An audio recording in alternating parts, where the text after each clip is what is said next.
Chandragiri TDP అభ్యర్థి పులివర్తి నానిపైన దాడి కేసులో నిందితులకు న్యాయస్థానం 14 రోజుల రిమాండ్ విధించింది. దీంతో నిందితులందరినీ కూడా కడప సెంట్రల్ జైలుకైతే తరలించారు. ఇదిలా ఉంటే పోలీసులు అరెస్టు చేసిన వారిలో చాలా మంది అమాయకులున్నారని బంధువులు ఆరోపిస్తున్నారు.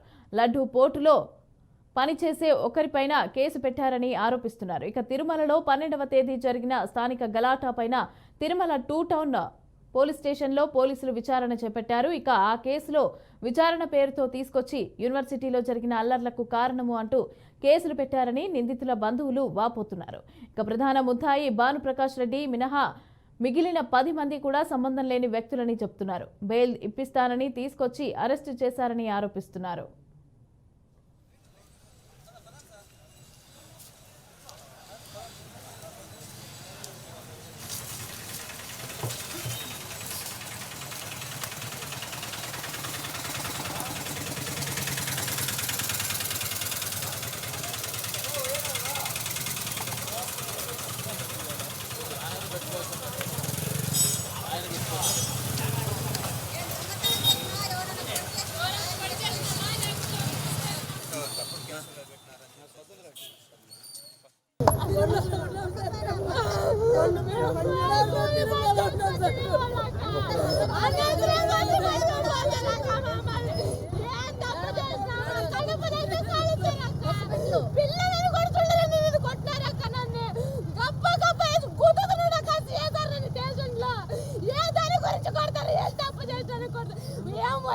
పిల్లడికైనా దేని గురించి కొడతారు మమ్మల్ని మా కడుపులు కాలేస్తే ఏమవుతుంది వాళ్ళకైనా దేని గురించి కొడతారు ఏమని చేసినాము లేకుంటే మటగా చేసినామా తప్పు చేసినామా పరుచులు కొట్టేవాళ్ళమా దేని కొట్టాలైనా అబ్బాయి పేరు హరికృష్ణ సార్. మా అబ్బాయి లడ్డుపోట్లో పనిచేస్తున్నాడు సార్.